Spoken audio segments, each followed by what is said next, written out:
buenas noches, queridos amigos de Entre Puntos.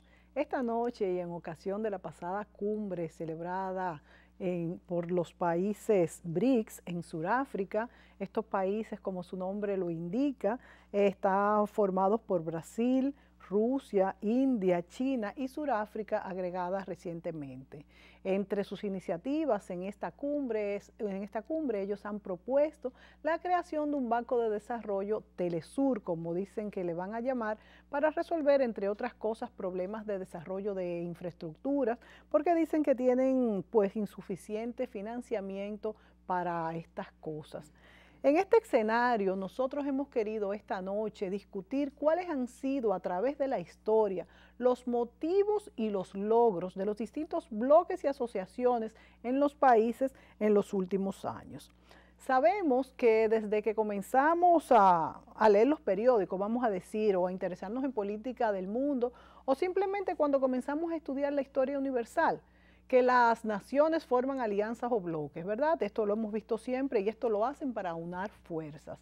En la antigüedad, por ejemplo, estas asociaciones se hicieron principalmente para temas de defensa o para conquistar nuevos territorios.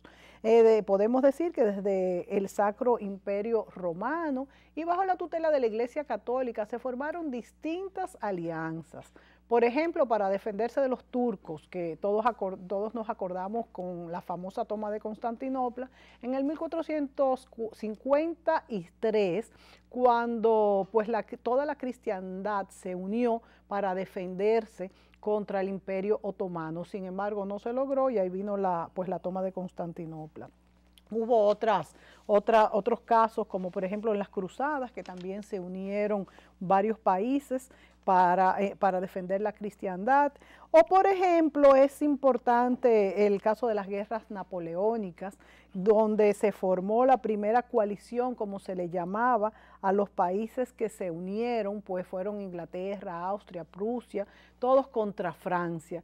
Y fue el primer intento por acabar con el republicanismo que, como recordamos, surgió con la Revolución Francesa. Fueron las antiguas monarquías que se opusieron pues a este paso.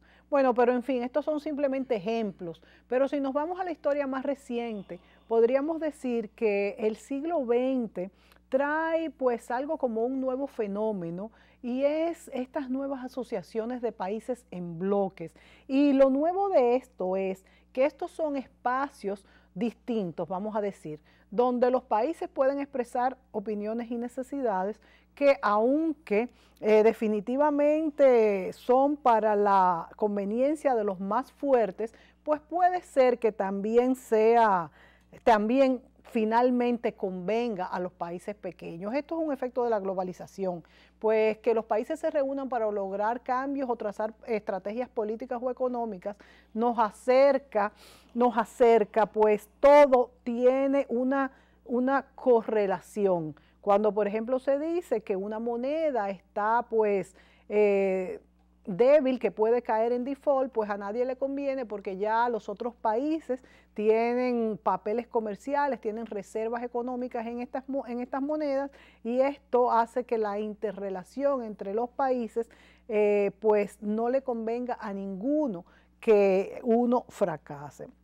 Bueno, pero para hablar de estos temas, hemos invitado esta noche a dos conocedores de lo que es la política económica del mundo y lo que es la geopolítica. Vamos a darle la bienvenida a los señores Bill Wall y Manuel Núñez, asiduos invitados ambos a nuestros programas. Yo quisiera comenzar este programa, Bill, Manuel, hablando pues cuáles son realmente los objetivos de este nuevo bloque que son los BRICS, si ellos conseguirán desarrollar una alternativa de un banco de desarrollo que se dice que sería una alternativa al sistema financiero de los Estados Unidos. Y también quisiera hablar un poco de la historia de estas asociaciones, como he dicho antes, cómo se han ido desarrollando y conformando en el mundo y hasta qué punto en el siglo XX se formó, se consolidó esta idea de lo que son los bloques de países, ya no para la defensa ni para conquistar nuevos territorios, porque esto es algo del pasado, sino para imponer imperios de la ley. Estamos claros que no siempre los imperios de la ley es algo tan fácil de decir, puesto que estos puntos que estos países imponen fuertemente son para su conveniencia, pero al mismo tiempo hace que los países en vías de desarrollo pues puedan comenzar a respetar un poco más a sus ciudadanos. Es algo que veremos a través del programa y que quisiera también desarrollar. Pero la pregunta es, ¿podrán los BRIC desarrollar nuevas iniciativas versus cuál ha sido la tendencia en el siglo XX de desarrollar asociaciones que puedan imponer leyes beneficiosas para el mundo? Quisiera comenzar con Bill Wall para que nos des vamos a decir, un escenario de esto, para que luego Manuel entre también a decirnos cuál es el objetivo real y por qué los BRICS se unieron, cuáles son las características que los unen. Bill. Los BRICS tienen en común fundamentalmente que son economías grandes, muy grandes, emergentes. Eso es lo que realmente tienen en común. Se buscó del ángulo tal vez un poco político el tener un representante de África, que era África del Sur, que de hecho es el que está más aislado del resto de África, no pertenece a ningún bloque cultural, no son los países árabes, no son, en fin, han tenido una segregación. Por consiguiente, es un país también que tiene producción de materia prima, que los países como China e India pues la necesitan. Por otro lado, tiene uno en el continente sudamericano, que es la mayor economía latinoamericana, que es Brasil. Brasil está en la 7ª economía mundial. Sería difícil tal vez llamarle un país emergente, emergente en algunos aspectos, ¿no? Pero no en el tamaño de su economía. Entonces, la verdad es que tiene una dicotomía este asunto de la selección de ellos. Rusia, que ya pertenecía al G8, no tenía necesidad ninguna de pertenecer al BRIC, no se considera necesariamente como un país emergente en cuanto a economía, porque Rusia desde la época de Stalin era ya una potencia que se desarrollaba industrialmente y por consiguiente entró ahí porque obviamente es la potencia que empuja a salirse de la hegemonía del dólar, buscando una alternativa de una moneda que sea una moneda universal, más allá tal vez de un banco común, pero ese ha sido el que empuja. Los otros países no están muy conformes con eso.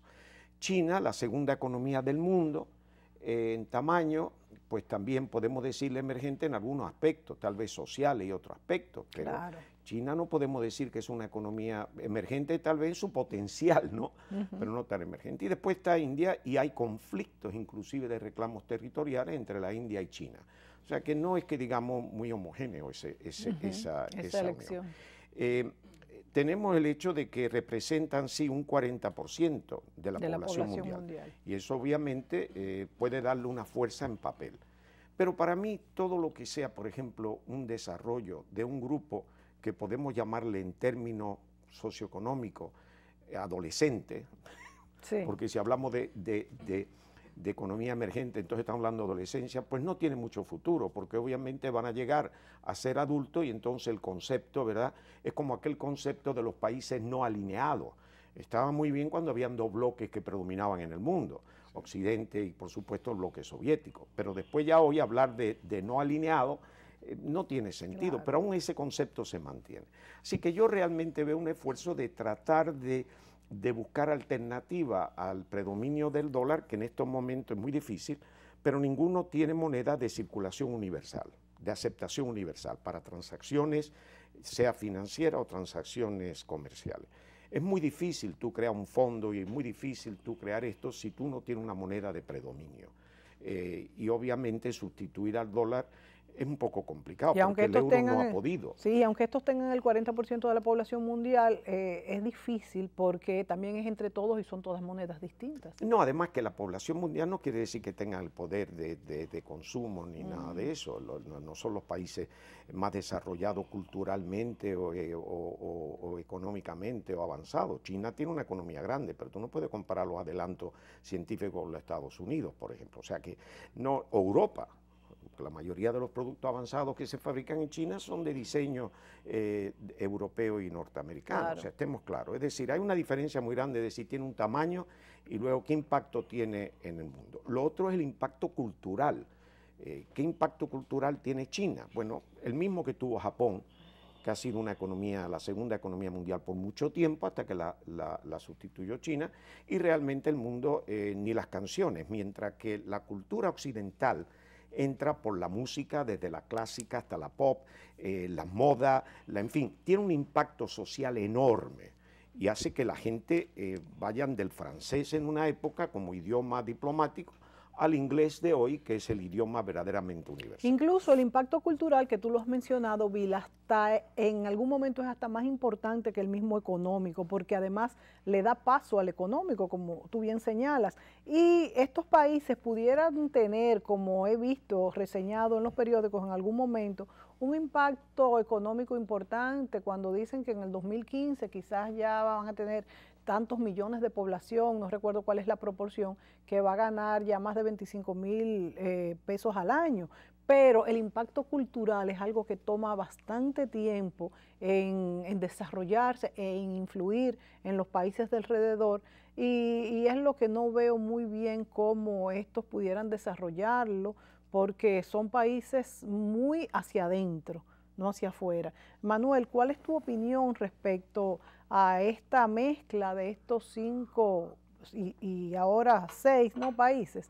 ¿Y cuál ha sido, pues, en el devenir histórico, el objetivo de estas asociaciones y bloques de países para desarrollos económicos, políticas sociales, ya no en asuntos de defensa y combate?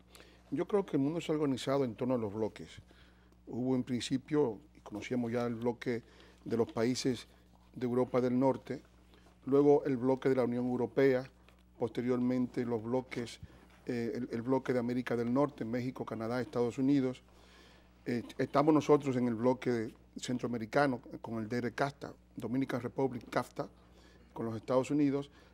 Hay varios bloques en América del Sur, el Mercosur, el Pacto Andino y el bloque de países iberoamericanos que están asociados directamente en una especie de bloque cultural. Y este bloque surge como una necesidad política de países que tienen una gran proporción de commodities, de materias primas, porque ambos son países grandísimos. Rusia es un país enorme, es uno de los países más grandes del mundo, con una enorme cantidad de materias primas, de commodities. Lo mismo Brasil, que es el primer productor de soya del mundo, y tiene, digamos, es puntero en muchos rubros internacionales. Lo mismo que África del Sur, que es un país, que es un gran productor a nivel de metales, ¿no? de oro, diamantes, platino, es decir, petróleo, un montón de aspectos que son muy importantes.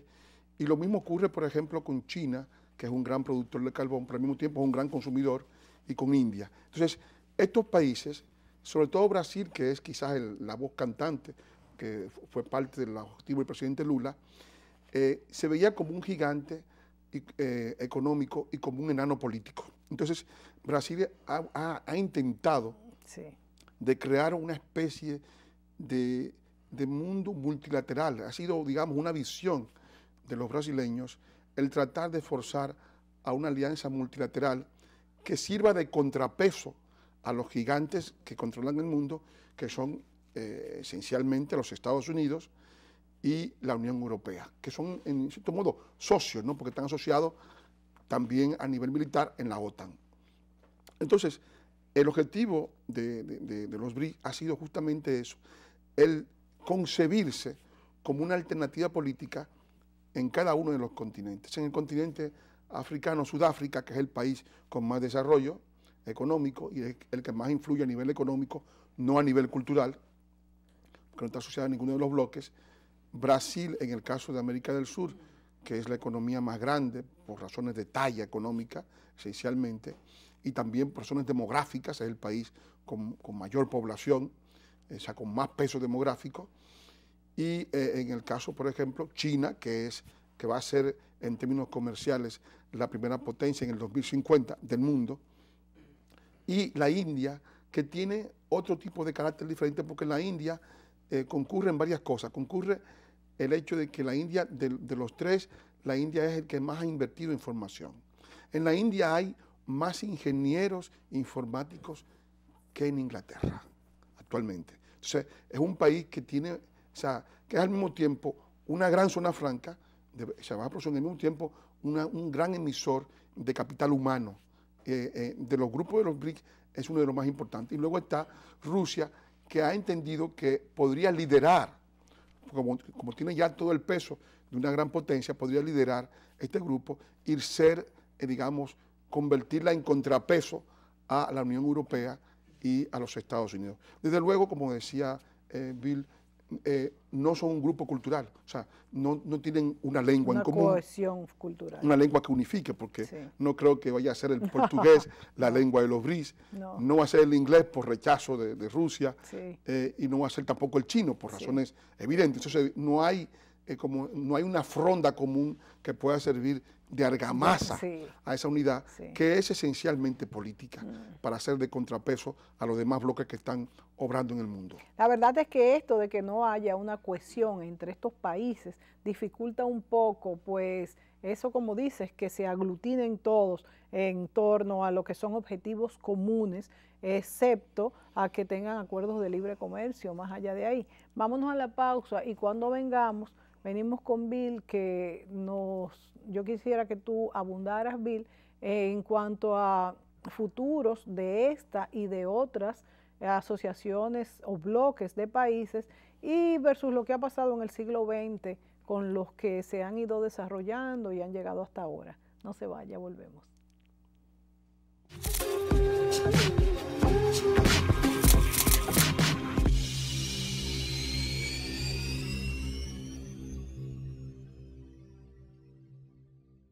No podemos dejar de dar las gracias una vez más al Salón Lorelén por tantos años al cuidado del cabello de Mónica Gutiérrez. El Salón Lorelén está en la calle Bayacán 25A, Urbanización Renacimiento.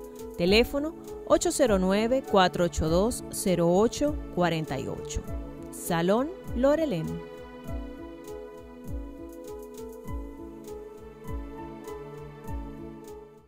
¿Por qué ahorrar te hace bien? Ahorrar me hace bien porque garantizo el futuro de mis hijos y puedo ganar fines de semana, becas escolares, iPhones, aires acondicionados y bonos de gasolina. A mí ahorrar me hace bien porque yo puedo programar mis ahorros y además de eso ganar un viaje a Orlando o Nueva York o un crucero por el Caribe. A nosotros ahorrar nos hace bien porque así logramos tener nuestra casa y la oportunidad de ganar un Kia, un Volkswagen y una Jeepeta Dodge. Participa por cada 500 pesos de incremento en tu cuenta de ahorros. Ahorra porque ahorrar nos hace bien. Popular, siempre a tu lado. Un mercado global y rápido exige soluciones simples. En Wind Telecom conectamos tu empresa con plataformas de última generación para servir todas las necesidades de tu negocio.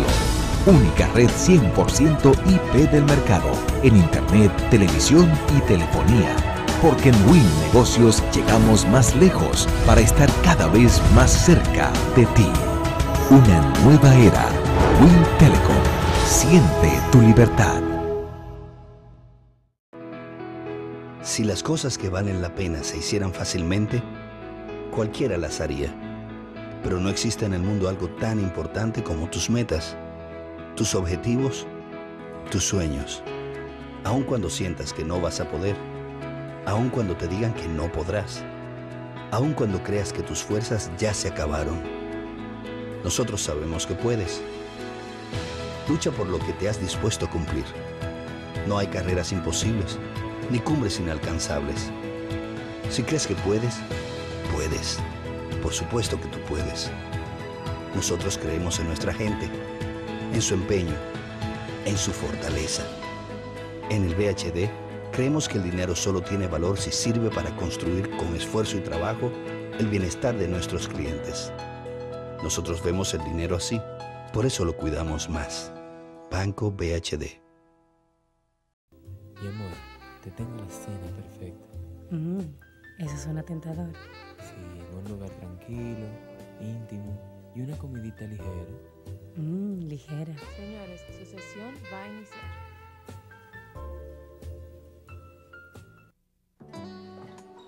Me llevo ese. Bueno, vamos a realizarlo.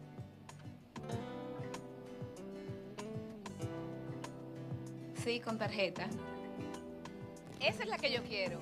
Ella tiene muy claro lo que quiere para sus próximas vacaciones. Y es que al comprar con sus tarjetas Banreservas, acumula Eres que podrá convertirlas en viajes, estadías en hoteles, entradas a eventos y regalos. Tarjetas Banreservas, un mundo de beneficios para ti.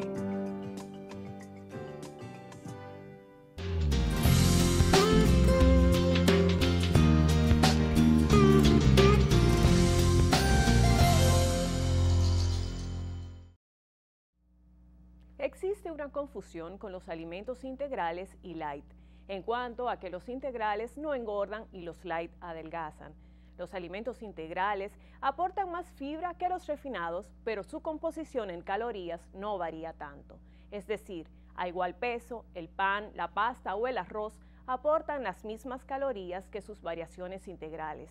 En el caso de las galletas integrales, se debe mirar la etiqueta, ya que podrían contener bastante grasa para hacer más agradable su consumo y, por tanto, tener un valor calórico alto. En ese caso, estarían indicadas para una persona con estreñimiento, pero no para una persona con sobrepeso. Los alimentos light aportan menos cantidad de calorías que sus equivalentes normales si se toma la misma cantidad, pero muchos alimentos light son calóricos por su propia naturaleza, como la mayonesa y el queso light. De hecho, algunos expertos opinan que son una causa importante del boom de la obesidad, porque se consumen sin medida. Así es que, ojo con esto. Patricia Gutiérrez Fiallo utiliza los servicios de Silhouette, by Isabel Green, salón y maquillaje. Calle Sócrates Nolasco número 5 en San Chenaco. Teléfono 809-566-8379. Silhouette, salón y maquillaje.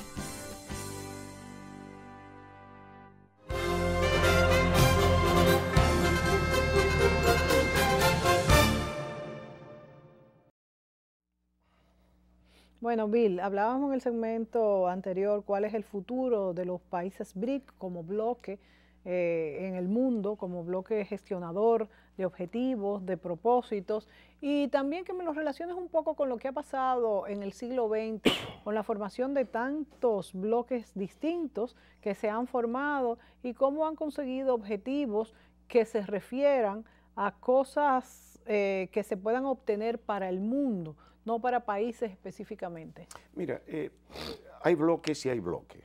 Hay que ver la naturaleza de los llamados bloques. Una debilidad, por ejemplo, del bloque como, digamos, BRIC o el G7, G8, G20, es sencillamente que no tienen una base legal, no tienen una secretaría en un punto específico, como por ejemplo las Naciones Unidas o la OEA o organizaciones de esa índole.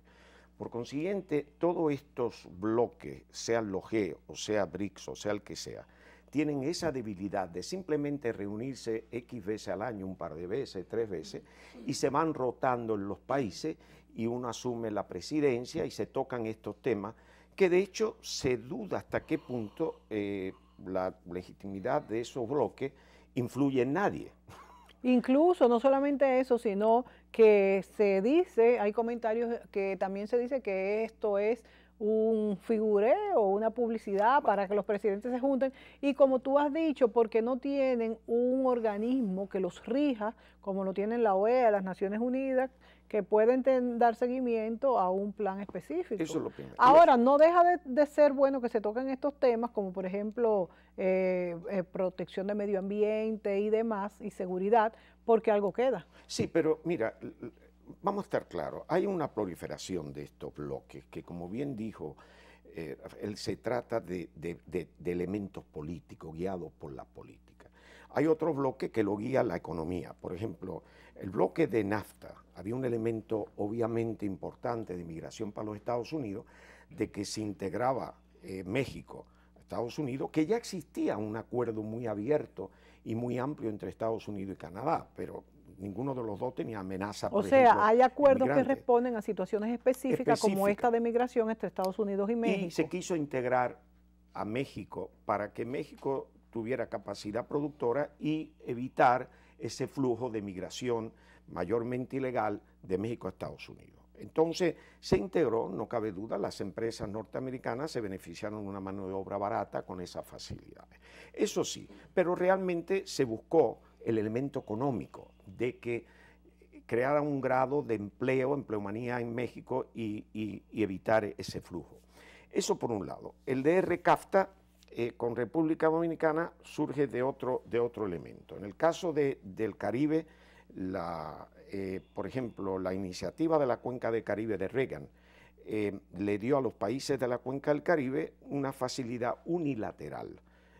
Los productos dominicanos entraban en los Estados Unidos libre de arancel desde hace mucho tiempo, lo que hizo que Estados Unidos quiso crear unas condiciones que fueran bilateral, que si ellos daban esto, pues tenían que recibir a cambio. O sea, nunca se hizo eso realmente. Tal vez en República Dominicana no se entendió claro que para nosotros iba a ser abrirnos el mercado americano. El mercado americano estaba abierto desde la iniciativa de Reagan. Sí. Lo que hacía es que nos garantizaba que no nos lo quitaran, porque eso llegaba a su fin, y si no firmábamos esto de una manera formal por medio de un tratado, podíamos perder esa prerrogativa.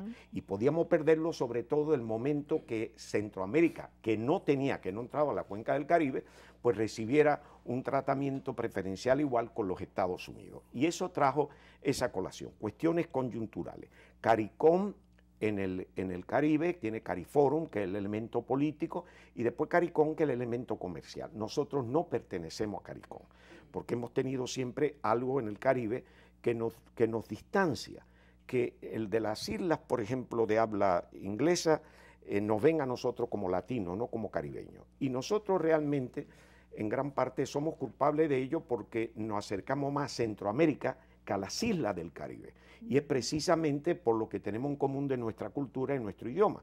Y vemos estas islas como un mundo aparte. Sí, es cierto. O sea, aquí, y de hecho la Comunidad Europea, en sus acuerdos de asociación económica y demás, busca que esto se cree un bloque para negociar con el bloque, y eso ha hecho hasta cierto punto forzar que Haití inclusive sea parte de CARICOM y nosotros que tengamos más unión con CARICOM. Ellos no van a poder negociar con todos los países independientes. Cuando dices que CARICOM cuando dices que tienen objetivos comerciales y políticos, cuando te refieres a los objetivos políticos, ¿cuáles son estas políticas que desarrollan? Porque los comerciales están bastante claros con los acuerdos de libre comercio y todo lo que esto trae consigo. Pero cuando te refieres a políticas, ¿cuáles son las políticas realmente que se han desarrollado? Bueno, las políticas que se han desarrollado, las políticas que tienen, por ejemplo, los países de habla inglesa, porque nosotros no hemos pertenecido a ningún bloque, en realidad. Sí.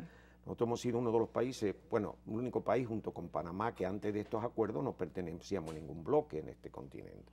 Pero las políticas de ellos, una política que iba más allá, por ejemplo, abrir la frontera, una moneda en común que tuvieron por un periodo y que todavía existe, también la frontera que tú podías entrar a un país y otro libre, sí. En fin, una serie de condiciones políticas que iban más allá de lo económico. Sí. Nosotros, por otro lado, no tenemos. Lo que pasa es que nunca pertenecimos, ¿no?, a ellos. No, y además ellos vienen de una época mucho más reciente que la nuestra, con unas leyes, una cultura inglesa muy diferente a la nuestra, ¿no? O sea, tenemos que entender eso. Pero Cuba aislada, Puerto Rico territorio americano y nosotros en un centro verdaderamente hasta cierto punto con Haití al lado, pues obviamente tenemos un punto un poquito especial. Mercosur fue también, en el sur del continente, una forma de ello fortalecer el intercambio, no ha tenido el éxito esperado.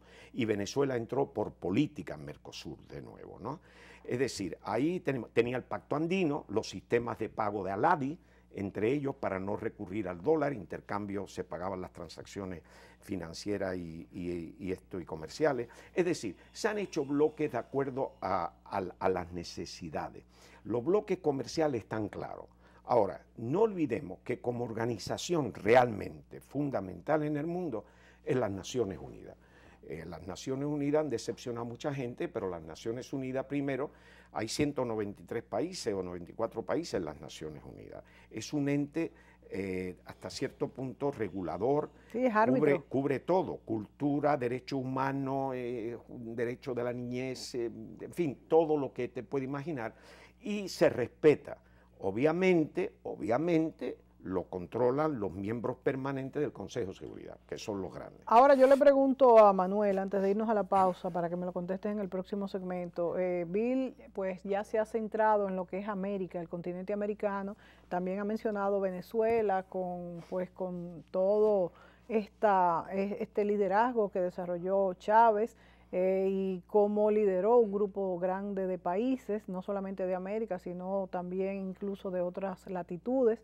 ¿Hasta qué punto pues hemos desarrollado un bloque en América y qué papel podemos estar jugando nosotros como país, qué acuerdos hemos firmado y qué objetivos o beneficios hemos podido sacar de lo que son todos estos acuerdos internacionales, sean políticos o comerciales? Nos vamos a la pausa, volvemos.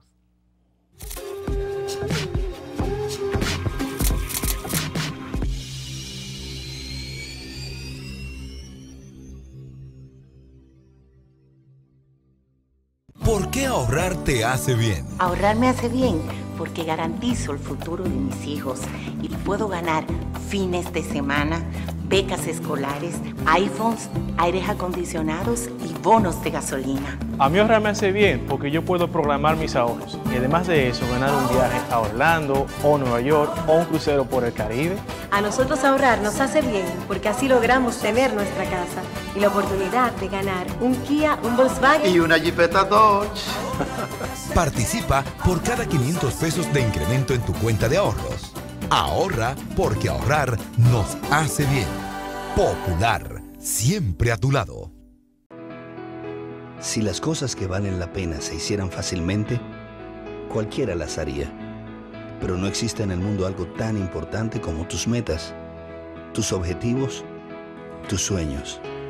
Aun cuando sientas que no vas a poder, aun cuando te digan que no podrás, aun cuando creas que tus fuerzas ya se acabaron, nosotros sabemos que puedes. Lucha por lo que te has dispuesto a cumplir. No hay carreras imposibles, ni cumbres inalcanzables. Si crees que puedes, puedes. Por supuesto que tú puedes. Nosotros creemos en nuestra gente, en su empeño, en su fortaleza.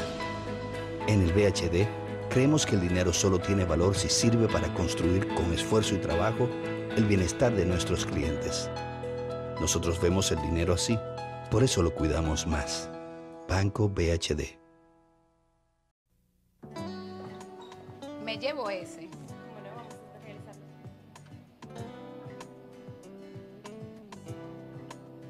Sí, con tarjeta. Esa es la que yo quiero.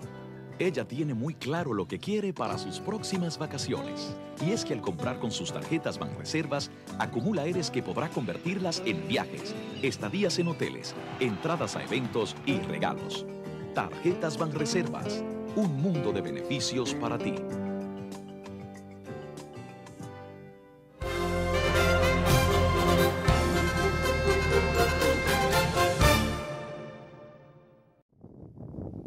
Bueno, Manuel, te preguntaba en el segmento anterior Sí. ¿qué jugamos ante todos estos acuerdos políticos y comerciales en el mundo? ¿Qué juega nuestra isla, la República Dominicana? ¿Qué juega Haití también, que es importante al lado?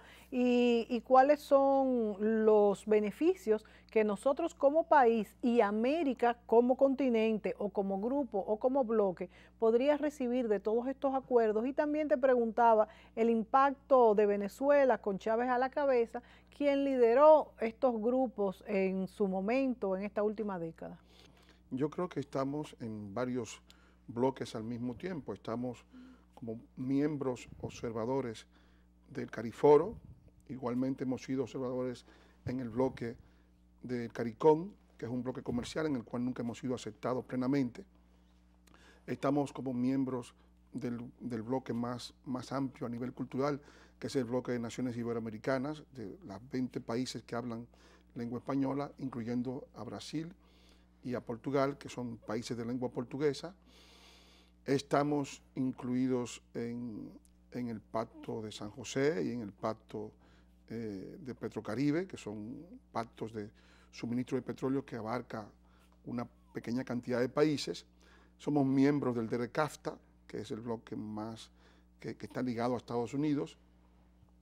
Y por igual, pues tenemos relaciones con los bloques que están operando en América del Sur, con los cuales son países también pertenecientes al bloque iberoamericano. Entonces, todo eso nos da a nosotros la posibilidad de tener incluso relaciones con África, porque somos miembros de los países ACP, que nos beneficiamos de las posibilidades de exportación justamente de la Unión Europea por esa membresía en los países ACP.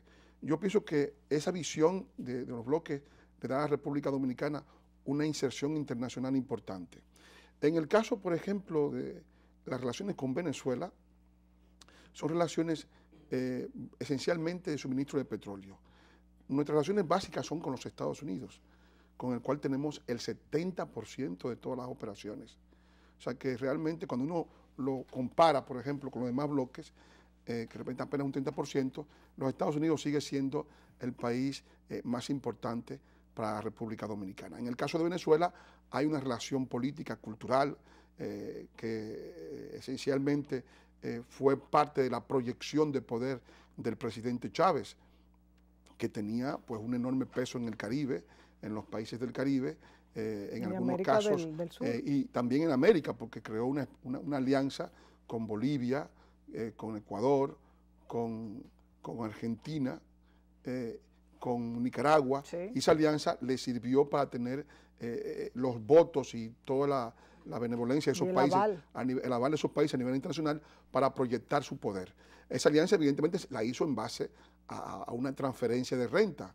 Chávez pagó prácticamente la deuda externa argentina, ha construido plantas de refinamiento en Cuba, ha construido plantas en Nicaragua, es decir, se ha difuminado una gran proporción de la riqueza de Venezuela en su proyección de redentor internacional, y eso a su vez lo ha hecho con una visión autocrática. Para darte un dato nada más, se te digo lo siguiente: Venezuela, por ejemplo, desde el año 73 al año 82, la deuda externa de Venezuela era de 17.000 millones de dólares. Y Chávez, en apenas un día, en el año 2007, firmó un acuerdo con China en que él contrató una deuda con China de 20.000 millones de dólares, sin pasar por el Congreso, sin pasar por la Contraloría, sin pasar por los organismos de supervisión de Venezuela. Así que se comportó en su ejercicio de poder como un autócrata, y eso evidentemente le dio la posibilidad de proyectar su poder político y económico en base a una excesiva renta de petróleo, que él recibió el petróleo a $9 y llegó inclusive a costar más de $100 el barril. Así que evidentemente todo eso le dio una enorme cantidad de dinero que le ha permitido hacer ese tipo de política y perpetuarse en el poder eventualmente, que ahora su delfín ha heredado el poder de una manera muy litigiosa, al parecer. Bueno, la verdad es esta. Entonces yo quiero preguntarle a Bill, y nos vamos a ir a la pausa para volver. Bill, hemos estado hablando de toda la pertenencia a estos bloques o asociaciones de países. Esto tiene cosas buenas y cosas malas. Cuando somos aceptados en bloques de países, tenemos que cumplir ciertas reglas que al final son buenas, pero a veces el país no está preparado como por ejemplo la supresión de subsidios para un producto X que se le da a un producto para que se desarrolle, o simplemente reglas laborales en el mercado laboral que ya no son aceptadas, que antes sí lo eran. ¿Hasta qué punto estas cosas son lesivas en el momento y en el curso del tiempo pues van a beneficiar a la población donde se da este acuerdo, y en este caso específicamente a la República Dominicana? Volvemos.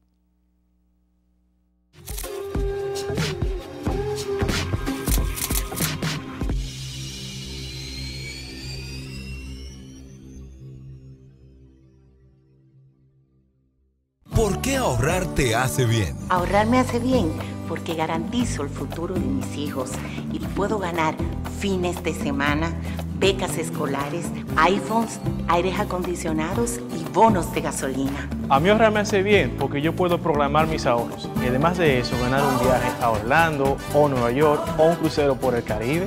A nosotros ahorrar nos hace bien porque así logramos tener nuestra casa y la oportunidad de ganar un Kia, un Volkswagen y una Jeepeta Dodge. Participa por cada 500 pesos de incremento en tu cuenta de ahorros. Ahorra porque ahorrar nos hace bien. Popular, siempre a tu lado. Me llevo ese.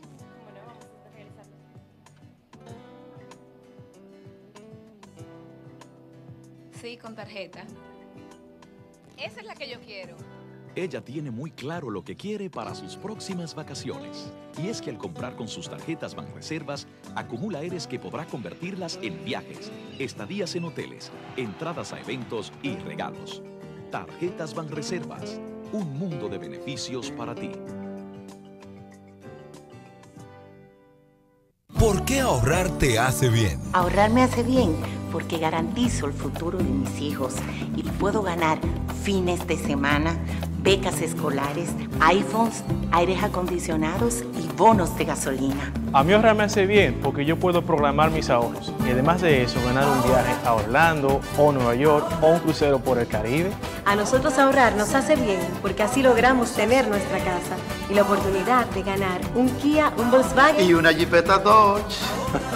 Participa por cada 500 pesos de incremento en tu cuenta de ahorros. Ahorra porque ahorrar nos hace bien. Popular, siempre a tu lado. Un mercado global y rápido exige soluciones simples. En Wind Telecom conectamos tu empresa con plataformas de última generación para servir todas las necesidades de tu negocio. Única red 100% IP del mercado en Internet, televisión y telefonía. Porque en Win Negocios llegamos más lejos para estar cada vez más cerca de ti. Una nueva era. Win Telecom. Siente tu libertad.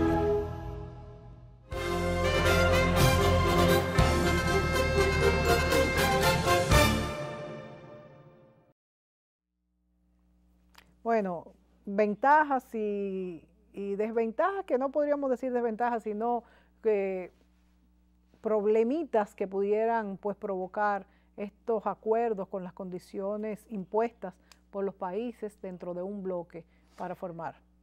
El mayor ejemplo lo tenemos en la Unión Europea con el euro, específicamente la zona euro. Para entrar en un bloque, llamémosle comercial, ¿no? Que es lo que estamos hablando, ¿no? Porque el bloque comercial antes era un libre intercambio de bienes, pero hoy tiene otras connotaciones más allá de ese libre intercambio de bienes. Y es complejo un acuerdo comercial. El país tiene que estar preparado para ello, o cuando menos tener un plan de adecuación, entendiendo las consecuencias de pertenecer a un bloque y luego el negociarlo. El caso específico del DR-CAFTA, y yo estuve en las negociaciones, el país no estaba preparado. Primero el país, el proyecto original era Centroamérica, era CAFTA con Estados Unidos. Definitivamente no entraba República Dominicana. República Dominicana fue a la cola cuando ya las condiciones estaban establecidas entre Centroamérica y Estados Unidos. Entonces, era una posición de defensa, como dije anteriormente, de no perder los beneficios que ya República Dominicana tenía en el mercado de Estados Unidos. Es decir, el país no estaba preparado. El sector privado, que es el generador de esa riqueza y el que podía y está en sus manos sostener ese beneficio dominicano a través de sus exportaciones, pues no estaba tampoco en condiciones de ello. Esta ha sido una economía muy protegida, con miras más bien a importaciones que exportaciones. Aquí no ha habido tradicionalmente una voluntad exportadora, y por consiguiente aquí no teníamos los elementos para poder encajar de la noche a la mañana en un acuerdo de esa índole. Se nos abrían los productos a Centroamérica, que en muchos casos son más competitivos que nosotros, y obviamente le abríamos puerta también a productos de Estados Unidos. Esto era algo que cuando se estaba negociando era evidente que el país necesitaba de unos cambios fundamentales. Dentro de ese acuerdo comercial... Por ejemplo, cambios fundamentales. Cambios fundamentales de ser una economía más competitiva. El hecho de tú pertenecer a un bloque y abrirlo al comercio, tú tienes que pensar que si tú no puedes competir con un producto importado en tu país... O sea, hablamos de costo de productos. Sí, tú no es vas importante a poder que se exportar entienda. si tú no eres competitivo aquí, con los productos que entran, ¿no? ¿Por qué no somos competitivos? ¿Por qué no? Porque los costos son elevados, porque no tenemos los niveles de producción, por el nivel de educación, es una mano de obra que se fundamenta en bajo costo, y es muy complicado integrarse a un bloque, sobre todo con Estados Unidos, que tienen la tecnología. Entonces, ahí tenemos un elemento que también nos llevó a otra parte que era delicada. Los Estados Unidos insistieron en incluir en el tratado los derechos de los trabajadores, el que no tuviéramos mano de obra infantil, una serie de derechos humanos que surgen en casi todos los tratados hoy. Hoy hay que incluir el derecho humano, las leyes que vienen de países anglosajones fundamentalmente. ¿Y esto es bueno o malo? Eso puede ser bueno a la larga. El asunto es el shock que tiene la cultura propia. Y la dependencia, por ejemplo, que tenemos. Es casi, no voy, es un poco exagerado, a lo que pasó en los Estados Unidos cuando la guerra de secesión entre los Estados Confederados que se crearon. Los Estados Confederados dependían de la esclavitud para su economía, era fundamental. Que eso tuviera elementos negativos sociales, todos lo reconocen, pero del momento que los Estados del Norte deciden que la esclavitud no es aceptable en la Unión Americana, entonces tiene un problema, tú estás amenazando el sistema de vida. Entonces, aquí tiene que tener un periodo de tiempo, que sí lo contemplaba el tratado en algunos aspectos. No es que los Estados Unidos quisieron, por ejemplo, hacer un bien a todos los países. Lo que sí sucede es que los productores norteamericanos veían esa situación de una mano de obra mal pagada, una mano de obra sin derecho, lo veían como una competencia desleal con ella, porque allá sí tienen costos mayores y todos estos elementos que tienen que tener. Entonces trataron, bajo el hecho de que eso mejoraría las condiciones del trabajador dominicano y hacerlo más eficiente, bajo eso que sí tiene sentido, pues obviamente se quitaban de inicio las presiones que tenían de los sindicatos obreros y de muchas empresas americanas que ya se estaban enfrentando a un porcentaje de desempleo elevado y podían justificar la firma del tratado, cuando ya Estados Unidos no era muy competitivo, comparado por ejemplo con China o Corea del Sur. Y entonces tenían que justificar que ese tratado tenía unos componentes que a la vez eliminaba esos factores que no eran humanos, que conflictó con los derechos humanos, y hacerlo. Pero sí, a la larga obviamente sí beneficia al país, de inicio crea un shock. Bueno, esto que has explicado es muy importante y quizás lo más importante que lo entiendan los amigos en sus casas del programa. O sea, Bill Wall ha dicho que países desarrollados generalmente firman un tratado con países en desarrollo, como es, vamos a suponer, Estados Unidos y República Dominicana.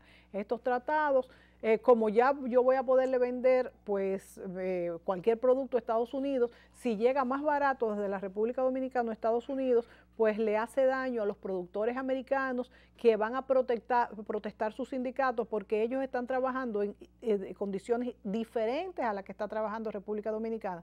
Entonces se le exige a República Dominicana que tengan las mismas condiciones de no trabajo infantil, no explotación humana y muchas otras, pero esto es bueno para la población de República República Dominicana porque el trabajador se protege, pero el momento, la transición de esto le hace daño en el momento al trabajador, al país y a la sociedad porque deja de percibir este ingreso porque no le van a comprar el producto. Entonces, esto es importante que en sus casas lo entiendan las personas. Es como, por ejemplo, también cuando hablamos de aumentos de sueldo.